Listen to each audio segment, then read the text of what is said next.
Hello and welcome to my Fallout 4 Intelligence perk tier list. So in this video I'm going to be going over all of the intelligence perks and I'm going to rate them in relation to each other and to the rest of the game in terms of how useful they are and what they bring to the table.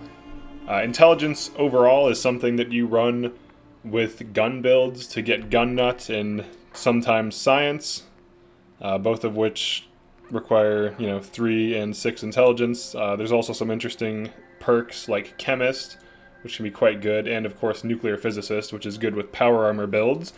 So let's dive in. Alright, Vans. Let Vault Tech guide you. Lets you essentially pathfind. It'll visually show you where to go to your quest target. This isn't really useful. The minimap is good enough. And then, of course, this +2 to perception is okay, but it requires 36, to be level 36.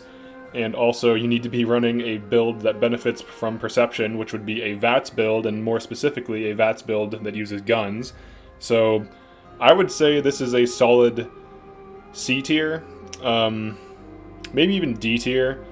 I'm actually going to put it at D tier, because, in order for this to be useful, you have to be level 36 and be using guns to get any use out of this. Aside from this, the first effect is borderline useless, so D tier for Vans.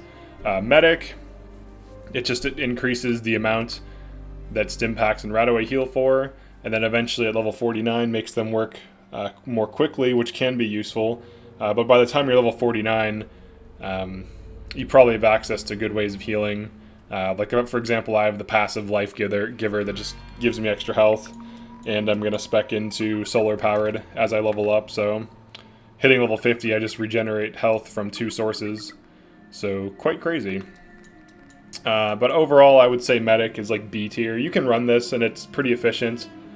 It makes your Stimpaks more valuable, and not in terms of money, but in terms of in combat. Same thing with Radaway, so you can carry fewer Stimpaks in Radaway and it'll have greater effect, and then once you get the increase in radiation removal and healing, this is really useful in survival mode, but obviously you have to hit level 49, so... But aside from that, it's B tier, it's really good, it's viable. Gun Nut, A tier, damage scaling, weapon mods, it's pretty much required for most builds that use guns. It's really strong. It's not S tier though because it doesn't break the game, but it's still really good. Hacker. I'm gonna go ahead and say this is C tier. You can run this if you want, but I've beaten the game on survival without needing this. I have difficulty mods. Hacking generally isn't something that's very present throughout the game. There's some cases where you can use hacking, but it's not a constant thing where I'm running into terminals that require advanced or higher. So I would say this is C tier. It's something you can invest in for fun, but it's not high-end, big impact. Scrapper. This one's kind of weird, but it's kind of good. I would say this is I almost want to say it's B tier, but it doesn't help you in combat in any way. I'm going to say this is C+ tier. This is good because it can increase the amount of components you get from salvaging things, which is useful in survival mode, especially because you can only carry so much. So you could carry some raider armor, some junk from enemies, and then scrap it in a settlement. So this could be useful. And it's definitely better than Hacker, so I'd say it's C+ tier. Science, I'm going to say, is B tier. The only reason is you tend to need to be high level, mid to high level, before you even can make use of it, and before then there's not too much that can be used with it. But if you're using energy weapons, this is almost necessary so that you can upgrade those energy weapons. But energy weapons can be quite good. The laser Gatling comes to mind, so this is quite good, especially in the mid to late game, so definitely a solid B tier. And it can also get you access to some cool mods too, but alright. Chemist, I'm going to say is B tier if you're running a chem build. So what you do is you run Chemist and you run chem resistant. And what you get is you can have really long duration chems and have immunity to addiction. So you can use Jet and just have constant slow-mo. You can use Psycho for damage increase. You can use Med-X. You can use all these different things. There's no downside. And they just last longer. So this actually is quite good. So I'd say this is B tier. Robotics Experts. I would say this is C tier. Hacking the robot, it says gain a chance to power it on or off. If it's a chance, like 8 intelligence for a chance, like, and keep in mind, in order to hack something, you have to be right next to it. You can't just, you know, hack something from far away. You have to put yourself, like, imagine failing hacking a sentry bot. You're probably dead, right? Unless you have like power armor and your game is easy. But if that's the point, then you might as well just kill it. But it's just C tier. I don't think it's good. You can run it if you want to, but the fact that it's chance-based, in my opinion, makes it bad. Nuclear Physicist, A tier. It's extremely strong with the laser Gatling. It essentially gives you more ammo. It's really good with power armor builds.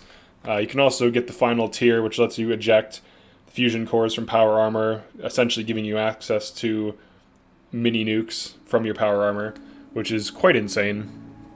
Really strong, definitely A tier. Even just for the laser Gatling ammo. Nerd Rage, I'm going to put this at F tier. You should never run this. Alright, if you're playing survival and you are at below 20% health, and then you go to heal yourself, in survival it takes forever to heal. So if you peak while you are low health, you're probably going to die. And if you're playing in a game mode where you're extremely tanky and it's not hard, or it's not easy to die, then you can run this. But for normal play, especially with difficult enemies can kill you easily, this is extremely bad. The damage is okay, but the fact that it procs at 20% health is bad. If this was like 50%, or like even if this was like if you were at 80% or 75%, this would be good, but it's not. Being below 20% health and attacking enemies in survival mode is a very bad idea.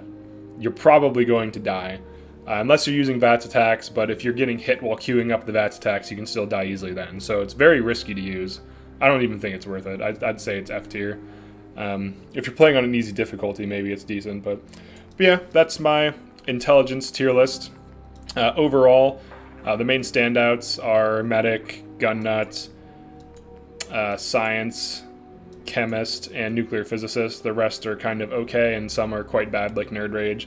If Nerd Rage procced at 50 or even 75% health, it would be extremely strong, and it would justify its level 10 intelligence requirement, but for whatever reason, it's at 20%, which is just really, really low, and, like, you have to spec pretty heavy into it, so 40 more damage resistance. If this gave you damage reduction, like Lone Wanderer did, it'd be better, but it's just not there. So yeah, that's my intelligence tier list for Bioshock 4. Thanks for checking this out, and I'll see you in the agility one.